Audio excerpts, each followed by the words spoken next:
Hello student, पिछले tutorial में अपने फॉन्ट ग्रुप के बारे में बात की थी और एक्सेल के जो बेसिक इंटरफेस है उसके बारे में थोड़ी बहुत बात की।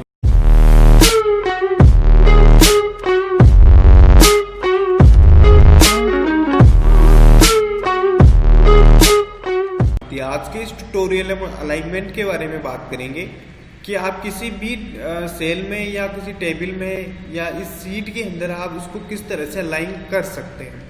ठीक है, तो जैसे कि आप देख पा रहे हैं मैंने कुछ रेंज ले रखी है। ये मैंने रेंज 1, 2 और रेंज 3 ले रखी है। और ये अपन ने जैसे पिछली क्लास के अंदर इसमें कुछ फॉन्ट ग्रुप के जरिए अपन ने इसमें कुछ एडिटिंग की थी, तो अब अपन इसके अलाइनमेंट के बारे में देखते हैं। जैसे कि आप देख पा रहे हैं यहाँ पे कुछ नंबर मैंने ले रखे हैं और यहाँ पे भी नंबर है, यहाँ पे भी नंबर है। आप तीनों में अगर एक चीज नोटिस कर पा रहे हो तो इसमें ये चीज देख पा रहे हो कि जो नंबर है वो राइट साइड की तरफ आ रहे हैं। ठीक है, जैसे मैं यहाँ पे कुछ नंबर डाल रहा हूँ, जैसे मैंने 5 डाला, एंटर देता हूँ तो ये राइट साइड की तरफ आ रहा है। अगर इसमें कुछ टेक्स्ट डालूंगा तो ये लेफ्ट साइड की तरफ आएगा। इसका मतलब ये है कि जो एक्सेल जो होता है ना, वो नंबर को राइट साइड की तरफ कंसीडर करता है और जो टेक्स्ट जो होता है उसको लेफ्ट साइड की तरफ कंसीडर करता है। लेकिन अपन इसको अलाइन कर सकते हैं। अलाइन किस तरह करेंगे? अगर आपको इसको सेंटर में करना है, इन दोनों को सेंटर में करना है, तो आप दोनों को सिलेक्ट करो। सिलेक्ट करने के बाद आप यहाँ पे क्लिक करना है अपने को। जैसे ही आप इस पे क्लिक करेंगे तो ये इसको सेंटर में अलाइन भी कर देगा। अगर आप इसको लेफ्ट साइड में अलाइन करना चाहते हो तो आप इस पे क्लिक करना, अलाइन लेफ्ट पे। ठीक है, यहाँ से अलाइन राइट, अलाइन सेंटर और अलाइन लेफ्ट। ठीक है, यहाँ से जो आप देख पा रहे हैं ये टॉप से कंसिडर करता है। टॉप से कैसे? जैसे मैं इसकी हाइट बढ़ा रहा हूँ। ठीक है, अभी आप देख पा रहे हैं कि ये कहाँ है, बॉटम पे है। मैं इसको सेंटर में लेना चाहूँ तो मैं इस पे क्लिक करूंगा, मैं इसको टॉप पे लेना चाहूँ तो मैं यहाँ पे क्लिक करूंगा।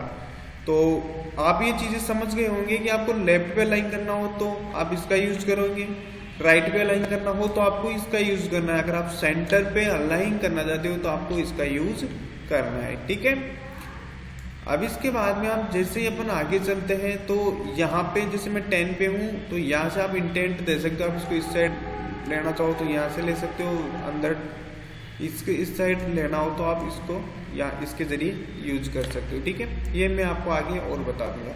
इसके बाद में जैसे ही आप यहाँ पे आओगे तो ये आपका जो टेक्स्ट जो होता है उसकी जो किस तरह से आप उसको लिख सकते हो तो वो यहाँ से आप उसको सेट कर सकते हो।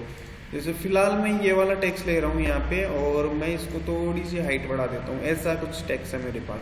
आप इसको चेंज करना चाहते हो तो आप सिंपल सा यहाँ पे आना है। यहाँ पे आने के बाद आप किस तरह रखना चाहते हो, जैसे एंगल क्लॉकवाइज रखना चाहते हो तो आप इस पे क्लिक करना, उसके अकॉर्डिंग ये टेक्स्ट हो जाएगा। ठीक है, अगर आप इसको अब जैसे ये देख पा रहे हो ये मेरी एक सेल है, ये एक सेल है। ठीक है, यहाँ पे जो ये टेक्स्ट आ रहा है ना, अब जैसे मैं इस पे अगर इसको हटाना चाहूंगा तो ये इस सेल के अंदर ये टेक्स्ट नहीं है, ये जो फॉर्मेटिंग है वो इस वाली सेल के अंदर है।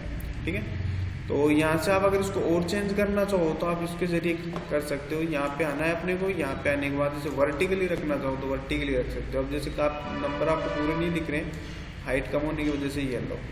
ठीक है, तो ये चीज आपके समझ में आ गई होगी कि आप सेंटर में अलाइन किस तरह कर सकते हैं, लेफ्ट और राइट में, टॉप, बॉटम और सेंटर पे किस तरह से कर सकते हैं। ठीक है, अगली चीज देखते हैं अपन इसमें रेफ टेक्स्ट। रेफ टेक्स्ट क्या होता है? जैसे मैं यहाँ पे कुछ टेक्स्ट लिख रहा हूँ, जैसे मैं यहाँ पे मैंने एक लिखा डिजाइन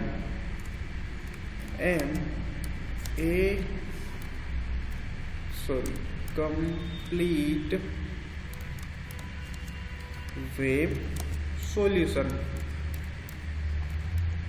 ठीक है, डिजाइन है में कंप्लीट वेब सॉल्यूशन। जैसे मैंने ये टेक्स्ट तो केवल इस सेल के अंदर लिया था ना, N9 सेल के अंदर, लेकिन इसने कौन कौन सी जगह कवर कर ली?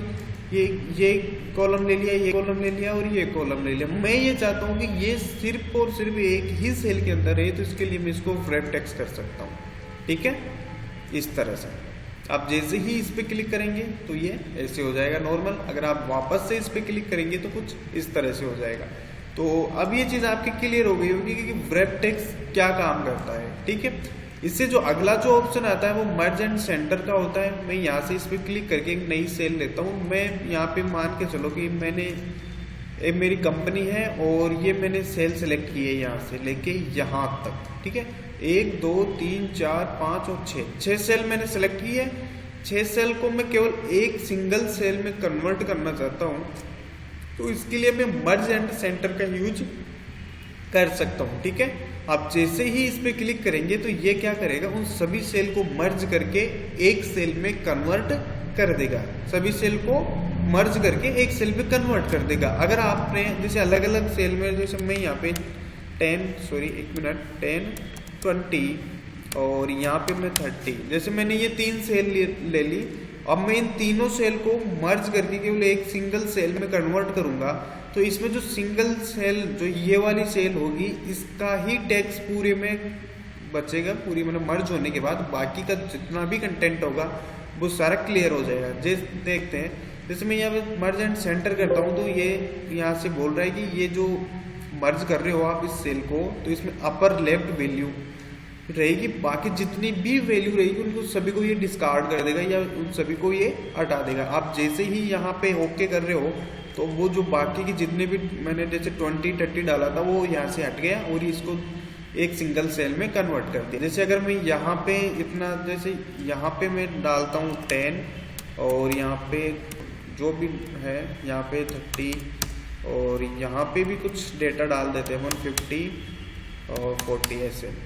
अब मैं क्या कर रहा हूँ कि इतना जो एरिया है इसको मर्ज कर रहा हूँ, तो इसमें केवल जो ये 10 है ये ही बचेगा, बाकी का जितना भी एरिया होगा या सॉरी जितना भी टैक्स होगा वो सभी क्लियर हो जाएगा या डिस्कार्ड कर देगा। जैसे यहाँ पे आप ओके करोगे तो केवल 10 बचा और जितनी भी सेल आपने सेलेक्ट करके रखी थी उन सभी सेल को ये सिंगल सेल में कन्वर्ट कर देगा। यही चीज़ होती है मर्ज। मर्ज का यूज करते हैं, जैसे मैं यहाँ पे मेरी कंपनी का नाम लिखना चाहता हूँ तो मैं इसको यहाँ पे सेलेक्ट करके मर्ज एंड सेंटर पे क्लिक कर दूंगा। इसके बाद में जैसे मैंने यहाँ पे टाइप कर दिया डिजाइन m.in, ठीक है। अब इसके बाद में आप इसको एडिट कर सकते हो थोड़ी, जिसकी जैसे साइज बढ़ा ली मैंने। साइज बढ़ाने के बाद मैं इसको सेंटर में ले लेता हूँ। सेंटर में लेने के बाद बोल्ड ले लिया। बोल्ड लेने के बाद आप इसका जैसे कलर कुछ इस तरह से कर लिया और यहाँ से पीछे कुछ ऐसा कलर कर। अब आप इसकी इंफॉर्मेशन यहाँ पे डाल सकते हो जो भी आपको डालनी है। तो उम्मीद करता हूँ कि आपको एक्सेल में अलाइनमेंट का जो ये ग्रुप है काफ़ी अच्छे से समझ में आया होगा। फिर भी अगर आपके कुछ डाउट्स है तो आप कमेंट कर सकते हो और हम मिलेंगे अगले नेक्स्ट ट्यूटोरियल में, और नेक्स्ट ट्यूटोरियल में हम आगे के ग्रुप के बारे में डिस्कस करेंगे।